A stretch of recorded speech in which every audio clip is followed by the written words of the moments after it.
여러분 안녕하십니까. 코로나19 통합 뉴스룸 시작합니다. 정부가 3기 신도시 등 주택 3만 호에 대한 사전 청약 물량을 확정해 오늘 발표합니다. 홍남기 부총리는 또 종합부동산세 완화 등에 대해선 당정 협의를 최대한 빨리 하겠다고 밝혔는데요. 부동산 관계장관 회의 내용 오현태 기자가 보도합니다. 홍남기 부총리는 부동산 시장 점검 관계장관 회의에서 3기 신도시 등 주택 3만 호에 대한 사전 청약 물량을 확정해 오늘 중 발표하겠다고 말했습니다. 홍 부총리는 또 이달 말 예정된 추가 신규 택지 발표 등 앞으로 진행될 대책 등을 일일이 언급했습니다. 그러면서 주택 공급 대책에 대한 국민 체감 폭이 더 넓어지게 될 것으로 기대한다고 했습니다. 최근 부동산 시장에 대해선 지난주 서울 아파트 가격 상승폭이 10주 만에 다시 커진 것을 거론하며 경계감을 드러냈습니다. 최근 조율 확정되지 않은 내용들이 마치 확정 추진될 것처럼 알려지며 일부의 시장 동요를 초래하는 것도 결코 바람직하지 않다고 판단합니다. 홍 부총리는 그동안 제기된 이슈에 대해 짚어보고 당정 협의는 최대한 빨리 진행하겠다고 말했습니다. 이에 따라 종합부동산세 완화와 대출 규제 완화 등 최근 거론되고 있는 대책들이 조만간 확정될 걸로 보입니다. 홍 부총리는 부동산 투기 근절과 재발 방지 대책 중에 아직 법령 개정안이 발의되지 않은 것들은 이달 안에 조치하겠다고 밝혔습니다. LH혁신안은 조직 기능 개편과 투기 방지 내부 통제 마련, LH 경영혁신 등 3가지 방향에서 마련 중이라며 최종 혁신안은 5월 발표 예정이라고 말했습니다.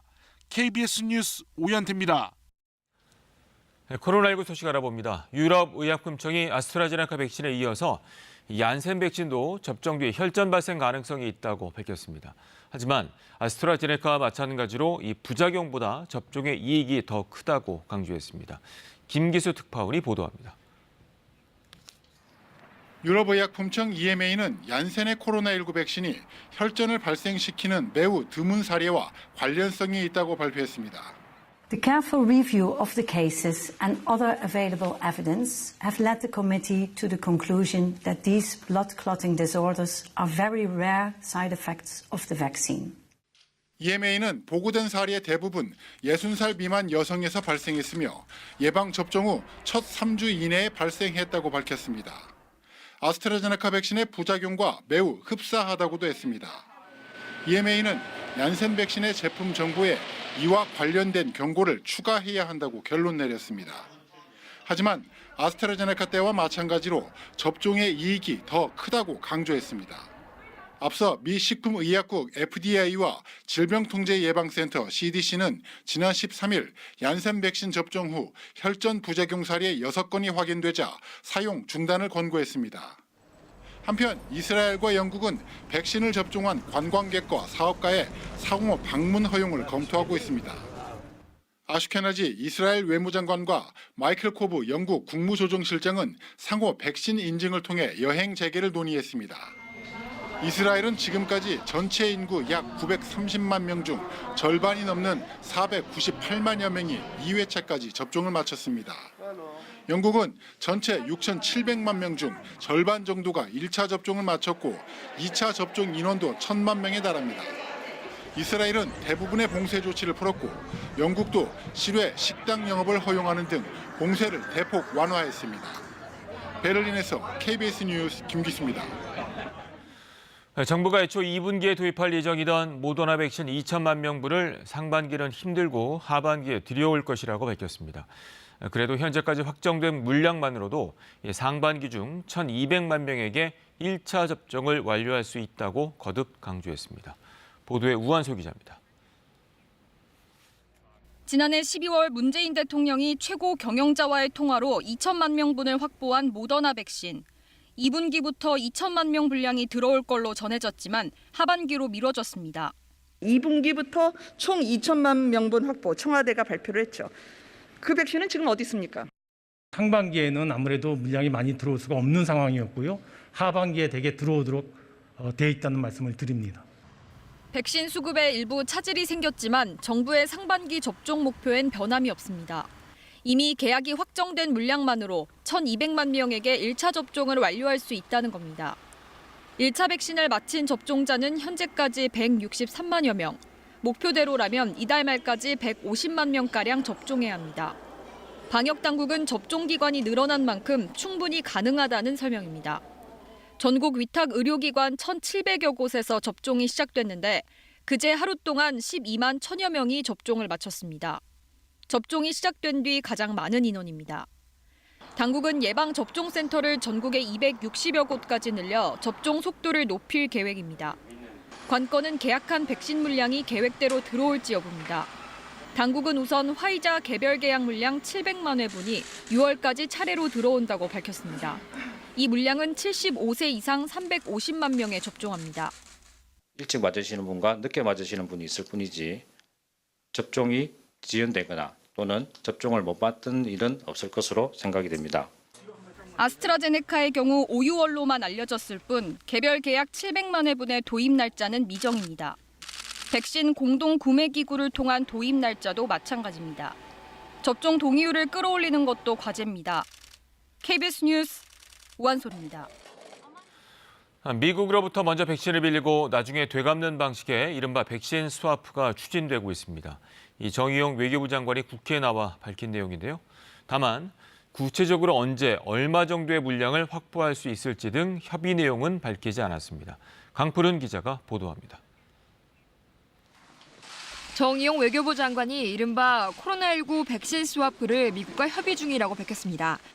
지금 미측하고 상당히 진지하게 협의를 하고 있고 지난번 캐리 특사 왔을 때도 이 문제에 관해서 집중적으로 협의를 했습니다.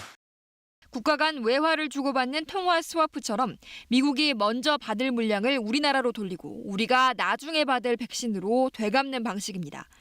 우리 정부는 지금까지 백신 7,900만 명분을 확보했지만 상반기 예정 물량은 900만여 명분으로 당초 계획보다 더딘 상황입니다. 사실 그때 국내 수요가 상당히 어려운 상황에도 불구하고 상당량을 공수를 해줬습니다. 그런 사실도 우리가 미국에다 지적하고 있습니다. 그 진정한 친구로서 우리가 필요할 때는 미국도 우리를 도와줘야 되는 거 아니냐. 미국은 성인 3분의 1이 이미 접종을 하는 등 상대적 여유가 있는 만큼 전보다 협력 가능성이 커졌다고 본 겁니다. 실제로 미국은 지난달 멕시코와 캐나다에 아스트라제네카 백신 400만 회 분량을 빌려준 바 있습니다. 만약 교환이 성사된다면 우리도 아스트라제네카 백신을 빌려올 가능성이 큽니다. 다만 언제, 얼마나 받을 수 있을지 구체적인 협의 내용은 밝히지 않았습니다. 현재 단계에서 그 구체적인 내용에 대해서는 소개드릴 수 없는 점을 양해해 주시기 바랍니다. 정 장관도 현 단계에선 백신 교환이 쉬운 것은 아니라는 미국 측의 1차 입장 표명이 있었다며 백신 물량을 확보할 특사 파견도 내부적으로 검토하고 있다고 밝혔습니다. KBS 뉴스 강푸른입니다. 방금 들어온 코로나19 소식 알아봅니다. 오늘 0시 기준 신규 확진자는 731명으로 집계됐습니다. 서울은 211명입니다. 취재기자 연결합니다. 변진석 기자, 신규 확진자 현황 전해주시죠. 네, 중앙방역대책본부는 오늘 0시 기준으로 코로나19 신규 확진자가 731명이라고 밝혔습니다. 어제 확진자에 비해 182명 늘어난 것입니다. 국내 발생은 692명, 해외 유입 사례는 39명입니다.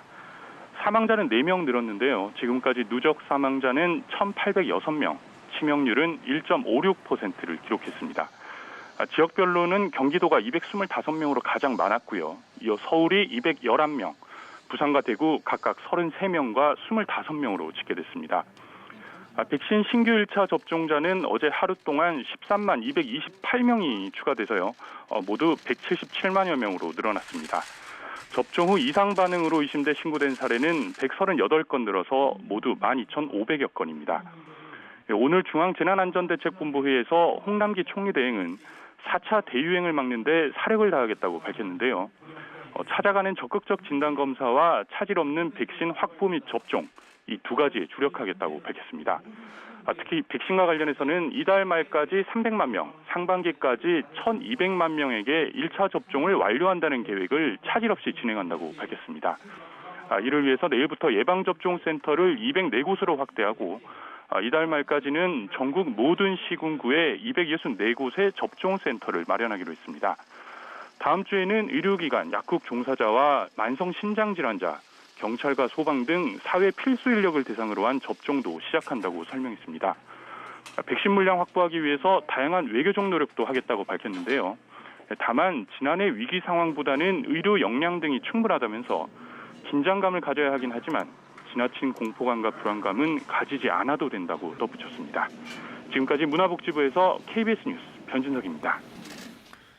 다음 소식입니다. 문재인 대통령은 오늘 낮 청와대 상춘제에서 4.7 재보궐선거에서 당선된 오세훈 서울시장과 박형준 부산시장과 오찬을 함께합니다. 두 시장은 모두 국민의힘 소속으로 문 대통령이 야당 인사만을 초청해 오찬하는 것은 극히 이례적인 일로 문 대통령이 제안하고 두 시장이 응해 성사된 첫 대면 만남입니다. 문 대통령은 오찬에서 두 시장의 취임을 축하하고 코로나19 사태, 부동산 문제, 그리고 민생경제 회복 등 주요 현안에 대해 의견을 교환할 예정입니다. 북한 남포 해군 조선소에서 잠수함 발사 탄도미사일 SLBM 시험 발사를 준비하는 것으로도 볼 수 있는 정황이 포착됐다고 미 싱크탱크 산하의 북한 전문 사이트가 밝혔습니다. 이와 별도로 미국의 전략사령관은 상원 군사위 청문회에 출석해서 고조되는 북한의 위협에 적절히 대응해야 한다고 강조했습니다. 워싱턴 금철영 특파원이 전해왔습니다. 미국 전략국제문제연구소 산하 북한 전문 사이트 분단을 넘어가 공개한 최근 남포 해군 조선소 위성 사진입니다. 분단을 넘어는 이달 들어 남포 해군 조선소에 검은색 원통형 물체가 새로 배치됐는데 이 물체가 잠수함 발사 탄도미사일 SLBM용 발사관일 수 있다고 밝혔습니다. 다만 다양한 촬영 각도를 확보하지 못해 정확한 세부 사항을 얻을 수는 없다고 했습니다. SLBM용 발사관으로 추정해 볼 수는 있지만 확실하진 않다는 얘기입니다. 위성 사진을 근거로 북한 남포의 해군 조선소에서 SLBM 발사 움직임이 포착됐다는 주장은 지난 수년간 여러 차례 제기돼 왔습니다. 분단을 넘어서 측은 북한의 기만 전략일 가능성도 있다고 했습니다. 잠수함 발사 탄도미사일 SLBM은 위성 포착이나 대응이 쉽지 않기 때문에 위협적인 전략 무기로 간주돼 온 만큼 북한 지역 내 관련 움직임이 있을 때마다 주목을 받아왔습니다. 이에 따라 바이든 행정부의 대북 정책 재검토 작업이 막바지에 접어든 상황에서 북한이 미국에 보내는 메시지 성격도 있다는 분석입니다. 이런 가운데 찰스 리처드 미 전략사령관은 상원 청문회에 출석해 점증하는 북한의 위협에 대응해야 한다고 밝혔습니다. 위협 수위가 높아지면 그에 상응한 조치를 취해야 한다는 뜻으로 해석됩니다. But right now, I would start off with I think that's the right pace. We will have to pace that threat. I certainly support Northern Command's requirements to be able to do so. 새로운 대북 정책을 준비 중인 바이든 행정부도 북한에 대한 외교를 말하고 있습니다. 하지만 군 당국까지 나서서 북한에 대한 외교를 언급했던 지난 트럼프 행정부와 달리 군 당국의 대북 외교에 대한 언급이 눈에 띄게 줄어든 것은 주목되는 부분입니다. 워싱턴에서 KBS 뉴스 김철영입니다. 일본 후쿠시마 앞바다에서 잡힌 우럭에서 기준치를 웃도는 방사성 물질인 세슘이 또 검출됐습니다. 일본산 식품의 안전성이 다시금 우려되는 상황인데요. 정작 일본 국민 절반 이상은 오염수의 해양 방류는 어쩔 수 없다며 찬성 입장으로 돌아섰습니다. 도쿄 황현택 특파원이 전해왔습니다. 지난 1일 후쿠시마현 앞바다에서 잡힌 우럭입니다. 일본 정부 기준치의 2.7배, 후쿠시마현 자체 기준의 5.4배에 달하는 세슘이 검출됐습니다. 불과 2달 전 인근 해역에서 잡힌 우럭에서도 정부 허용 한도를 5배 넘긴 세슘이 검출된 바 있습니다. 가뜩이나 먹거리 안전성 우려가 고조된 상황에서 오염수 해양 방류는 피해를 더 키울 거란 지적이 나옵니다. 今でもね、福島の魚介類は自由に出荷できてない。でこれ流されればね、もう全然福島の漁業はおしまい。 한일 양국에서 연일 반대 시위가 이어지고 있지만 일본 정부와 도쿄전력은 방류 준비에 더욱 속도를 내고 있습니다. 도쿄전력은 어민 피해 보상을 위한 상담 창구를 설치했고 원자력 규제위원회도 오염수 처분 계획에 대한 심사에 착수했습니다. 일본 내 여론도 심상치 않습니다. 최근 조사에서 응답자의 54%는 해양 방류를 어쩔 수 없는 일이라고 답했습니다. 지난해 말 과반이었던 반대 여론이 일본 정부 방침이 정해진 뒤 찬성으로 돌아선 겁니다. 일본 정부는 주한 일본 대사관 앞 시위에도 민감한 반응을 보였습니다. 韓国政府および現地警察当局に対し、座り込みデモの撤去を要請する適切な対応を要請しているところであり 이에 우리 외교부는 경비 강화 등 필요한 조치는 이미 취하고 있다고 밝혔습니다. 도쿄에서 KBS 뉴스 황현택입니다. 이번엔 KB증권 연결해서 오늘의 주식시장 알아보겠습니다. KB증권입니다. 코로나19 재확산에 대한 우려감 속에 코스피가 신고점 경신 하루 만에 하락 반전했습니다. 코스닥도 외국인과 기관 팔자의 내림세입니다. 이 시각 현재 코스피 지수는 24.74포인트 하락한 3,195.96에 코스닥은 3.26포인트 내린 1,028.62에 거래되고 있습니다. 간밤 미국 증시는 전 세계 코로나19 재확산에 대한 우려감 속에 다우지수의 34,000선이 무너지는 등 주요 지수 하락 마감했습니다. 이에 코스피도 외국인과 기관이 함께 매도에 나서며 1% 가까이 내림세입니다. 시가총액 상위 종목 전반이 약세고 삼성전자와 SK하이닉스가 나란히 하락 중입니다.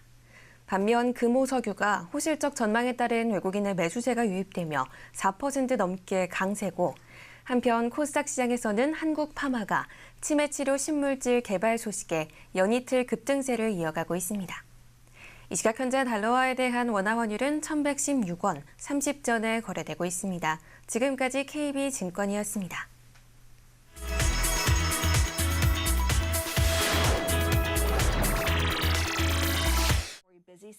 미국에서 코로나19 백신 접종이 속도를 내매 따라 항공사들은 올여름 성수기에 대비한 준비에 박차를 가하고 있습니다.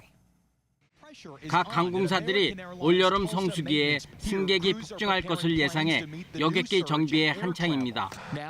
정비반은 연방 검사 기준에 맞춰 여객기들의 안전을 철저히 점검합니다. 아메리칸 항공은 코로나19 기간에 쉬고 있던 여객기 수백 대가 이번 달 말까지 운항 준비를 마칠 것이라고 밝혔습니다. The things that could have been negatively impacted by the fact that it was parked have been identified. 그동안 쉬고 있던 조종사들도 운항 재개를 준비하고 있습니다. 유나이티드 항공은 조종사 수천 명을 일터로 다시 불러들이고 있는데요. 일부 실력이 녹슬고 자잘한 실수가 기록됐다는 보고가 있어서 조종사 교육을 강화하기 위해서입니다. 최근 통계를 보면 항공 여행이 완연한 회복세를 보임에 따라 항공사들의 올여름 휴가철에 거는 기대도 점점 커지고 있습니다. 중국 곳곳에서 갑작스런 응급 상황에서 차분한 대응으로 환자들의 생명을 구한 미담이 소개됐습니다. 중국 충칭 시내의 한 버스 정거장. 버스를 기다리던 노인이 갑자기 차도 쪽으로 쓰러집니다. 이때 흰옷을 입은 여성이 1m가 훨씬 넘는 분리대를 넘어 쏜살같이 노인에게 달려갑니다. 간호사인 이 여성이 긴급 조치를 하는 동안 구급차가 도착해 노인은 무사할 수 있었습니다. 이 백이천사는 노인을 병원까지 안전하게 호송하고는 할 일을 끝낸 것처럼 아무런 연락처도 남기지 않고 현장을 떠났다고 합니다. 광시성 난닝시에서도 길에서 여러 사람들이 쓰러진 한 젊은 남성에게 심폐소생을 실시합니다. 알고 보니 이들은 경찰대학교의 교수와 학생들이었습니다. 평상시 성실히 임했던 심폐소생과 응급구조훈련 덕분에 한 젊은이를 살릴 수 있었던 것입니다. 중국 CCTV는 이를 두고 위급한 현장에서 사제간의 참 가르침이 빛을 발휘했다고 의미를 부여했습니다. 일본 히로시마현 각계 고등학교 2학년인 구복은. 그가 특별한 이유는 일주일에 한두 번 치마를 입고 등교하기 때문입니다. 어떤 이유 때문일까? 우선 구복은의 학교는 성소수 학생들을 배려해 성별과 관계없이 치마든 바지든 마음껏 입을 수 있습니다. 게다가 구복은이 우연히 SNS를 통해 남자들이 치마를 입은 모습을 봤는데 나쁘지 않은 인상을 얻었기 때문입니다.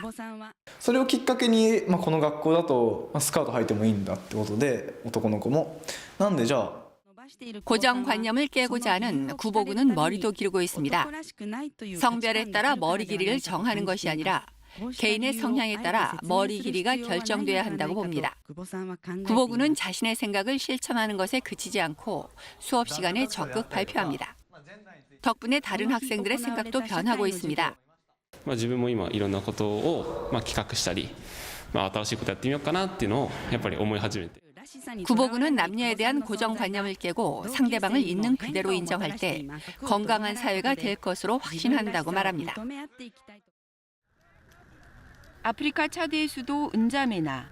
수십 명의 여성이 바닥에 앉아 콘크리트, 시멘트 덩어리, 벽돌 등을 일일이 망치로 부수고 있습니다. 건설 현장에서 나온 폐기물 분쇄 작업을 하는 것입니다. 생계를 위해 빈곤층 여성들이 하루 최대 12시간 이상씩 더운 열기와 먼지 속에서 이처럼 힘든 일을 하고 있습니다. 대부분 남편이 없고 어린 자녀들을 혼자 돌보는 어려운 형편의 여성들입니다.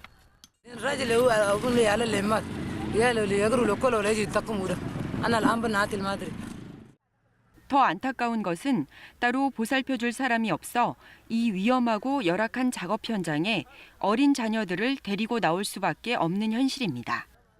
L'absence de prise en charge de cette catégorie-là par l'État, on me dira que bon, l'État ne peut pas prendre en charge, mais au moins 한 달 내내 이렇게 번 돈으로는 자녀들의 학업은커녕 겨우 끼니를 해결할 수 있는 정도인데요. 의지할 곳 하나 없이 아무런 사회적 도움을 받지 못한 채 소외된 여성들은 하루하루 고단한 삶을 이어가고 있습니다. KBS 월드뉴스입니다. 여당이 부동산 민심을 확인했다며 부동산 정책 재조정으로 볼 수 있는 방안을 내놓고 있습니다. 특히 일부 의원들이 종합부동산세 완화 방안을 제시하고 있는데요. 여당 지도부는 아직 결정된 게 없다고 밝히고 있지만 왜 이런 얘기가 나오고 있는지 노태영 기자가 짚어봤습니다. 노무현 정부 때 도입된 종부세는 2009년 현재 기준으로 정비됐습니다. 1세대 1주택당 9억 원이란 기준이 만들어진 것도 이때입니다. 민주당이 종부세 완화를 꺼내며 든 이유는 과거의 9억 원 기준이 현실에 안 맞는다는 겁니다. 10년, 11년 전에 설정된 거라 제가 보건대는 거기에 대해서는 검토의 여지가 있지 않느냐는 의견을 많이 들었습니다. 그래서 이제 짚어보고 있다는 말씀을 제가 드리고요. 2009년 당시 종부세 적용 대상 가구는 0.6%, 문재인 정부 출범 첫 해에도 종부세 적용 대상은 0.7%였다가 부동산 가격 상승에 공시가격 현실화 같은 요인이 겹치면서 올해는 대상이 전체의 3.7%까지 늘었습니다. 5년 만에 6배 가까이 늘어난 겁니다. 집값 급등으로 조세 저항이 커지니 결국 기준을 바꿔 세금 부담을 줄이겠다는 게 일부 여당 의원들 판단입니다. 최근 3년간의 부동산 가격 급등과 이와 맞물린 공시지가 인상으로 인한 종부세 재산세 상승은 가계 소득자들에게 큰 부담으로 다가오고 있습니다. 하지만 종부세 완화가 부동산 안정에 역효과일 수 있고 K자 경기 회복처럼 부동산 불평등이 커질 수 있는 점은 부담일 수밖에 없습니다. 사실은 이 종부세라는 세금은 그런 불평등을 이제 해소하기 위해서 만들어진 세금이거든요. 세금을 만든 기본적인 취지랑 좀 어긋나는 거라고 생각합니다. 민주당 지도부는 일단 현재 나온 방안들은 개별 의원들 입장일 뿐이라며 앞으로 부동산 특별위원회에서 모든 안을 폭넓게 논의하겠다고 밝혔습니다. KBS 뉴스 노태영입니다. 최근 주한 벨기에 대사 부인이 옷가게 직원의 뺨을 때려 논란이 일었는데요. 폭행당한 직원 가족이 당시 영상을 공개했습니다. 이 대사 부인은 병원에 입원했다며 경찰 출석 요구에 응하지 않고 사과도 하지 않고 있습니다. 신지수 기자입니다. 지난 9일 서울 용산구의 한 옷가게. 한 여성이 직원을 거칠게 밀치며 손가락질을 하더니 뺨을 때립니다. 직원을 때린 사람은 주한 벨기에 대사 부인 A씨. A씨는 옷을 구경한 뒤 나갔는데 입고 있던 옷이 매장에서 파는 제품과 같았습니다. 놀란 직원이 따라갔고 A씨 본인 옷인 걸 확인한 뒤 사과했지만 A씨가 따라와서 폭행한 겁니다. 뺨을 맞은 직원은 볼이 빨갛게 부어올랐습니다. 폭행당한 직원은 분노한 것은 이해할 수 있지만 폭력이 정당화될 수는 없다고 밝혔습니다. 직원 가족도 서비스직 종사자들이 이런 일을 더는 겪지 않았으면 좋겠다고 말했습니다. A씨는 아무런 사과도 하지 않았고 경찰이 지난주 출석을 요구했지만 응하지 않았습니다. 처벌당할 가능성은 거의 없습니다. 우리나라가 가입한 외교 관계에 관한 비엔나 협약은 외교관 가족은 주재국의 형사재판을 받지 않는다고 규정하고 있습니다. 외교부는 수사에 적극 협력하겠다는 원론적 입장을 밝혔고 아직은 이렇다 할 대응을 하지 않았습니다. 대사님이 되시겠죠. 이분을 우리 정부 외교부로 불러서 우리 정부의 입장을 전달한 다음에 유감의 표시를 적극적으로 하는 것도 방법일 수 있습니다. 비난 여론이 커지자 벨기에 대사관 측은 뒤늦게 A씨가 뇌경색으로 병원에 입원 중이라며 경찰 조사에 응할 수 있기를 바란다고 밝혔습니다. 법치주의를 존중하는 것은 두 나라가 공유하는 본질적인 가치라고도 덧붙였습니다. KBS 뉴스 신지수입니다. 직장 동료 여성을 흉기로 여러 차례 찌른 혐의로 30대 남성이 경찰에 체포됐습니다. 이 남성은 회식 자리에서 무시를 당해 범행을 저질렀다고 진술했는데요. 자세한 사건 내용 이승재 기자가 전합니다. 골목을 서성이는 한 남성. 조금 뒤 양손에 피가 묻은 채 뛰어갑니다. 지난 18일 저녁 6시 반쯤 30살 남성 A씨가 직장 동료인 30대 여성 B씨를 흉기로 수차례 찔렀습니다. 사고 현장은 B씨가 살던 연립주택. A씨는 B씨 집 바로 위층에서 B씨가 귀가하는 걸 기다리고 있었습니다. 패드 버리고 왔더라고. 가만히 들어봤더니 여자 신혼집이가 나. 그래서 걸어봐 난산이라 올라와서 파죽서서 신고를 했지. 범행 6시간 만에 붙잡힌 A씨. 대리기사 동료였던 이들은 사건 당일 업무를 마친 뒤 오전 6시 동료들과 회식 자리를 가졌습니다. A씨는 이 자리에서 B씨에게 무시당하는 기분이 들어 흉기를 구입해 위협만 하려고 했다고 진술한 것으로 조사됐습니다. 자리에서 이제 다른 동료들하고 얘기했는데 자기하고는 얘기 안 했다고 그런 부분이 있더라고요.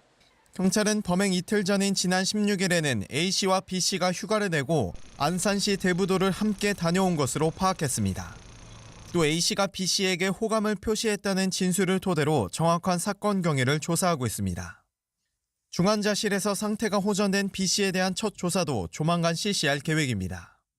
A씨에 대해선 경찰은 구속영장을 신청했습니다. KBS 뉴스 이승재입니다. 봄의 한가운데인 4월 하순인데 한낮에는 벌써 초여름인가 싶게 덥겠습니다. 오늘 낮 기온 분포를 보시면 서울과 전주가 28도, 영월과 대전, 구미가 29도 등 내륙 지역은 30도 가까이 오르겠습니다. 평년과 같으면 6월의 중하순과 같은 날씨입니다. 요즘에 산불 소식이 잇따르고 있습니다. 강원 영동과 충청 이남 지방에 건조주의보가 더 확대됐는데요. 산불 등 각종 화재 예방에 주의를 기울이셔야겠습니다. 오늘 미세먼지 농도는 수도권은 일평균 나쁨 상태를 유지하겠고 강원 영서와 충청, 대구와 울산은 오전에 일시적으로 나쁨을 보이겠습니다. 오늘 중부지방은 대체로 맑겠지만 남부지방은 차차 흐려지겠습니다. 낮 기온은 평년보다 무려 10도 정도나 높겠습니다. 날씨 전해드렸습니다. 코로나19 통합 뉴스룸은 11시에 이어집니다. 고맙습니다.